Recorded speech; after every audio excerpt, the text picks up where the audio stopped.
Tariff turmoil is reshaping how we spend our money these days. President Trump plans to talk to China's president again at the end of the week. Today, they both agreed to back off from this skyrocketing trade war. The temporary deal calls for the U.S. to lower tariffs on Chinese goods to 30%, down from 145%. China will drop retaliatory tariffs on U.S.-made products to just 10%. It sounds like good news. The stock market's had its best day in the last month, but what does it mean for our small businesses? Matt Gregory spoke to an entrepreneur who says it's a start, but she needs more to stay afloat. So the stock market might have liked that tariff pause, but how are small businesses reacting? Well, that brought us to Fairfax City to talk to Sarah Wells. Sarah, tell me about your company. So I'm a 13-year-old small business, and I make handbags and apparel for new moms, but this has an insulated section in here so you can keep milk cold. Back then, she found the best place to manufacture these new mom bags was in China. I would love to manufacture in the United States. In fact, I've checked probably 6, 7, 8 times. Even 10 days ago, I was on a call trying to find an American manufacturer. It doesn't exist for handbags at scale in the United States.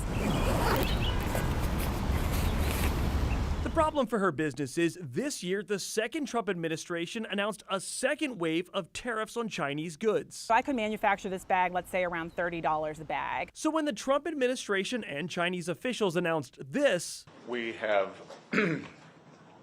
reached an agreement on a 90-day pause. why wasn't Sarah relieved? Yeah, so really one of the things that's important to know is that tariffs stack. Sarah says those 2017 tariffs never went away, and even with the pause, the Trump administration has several other tariffs they placed on China this year, and those won't get lifted, which means her bags will still cost roughly 75% more than they should.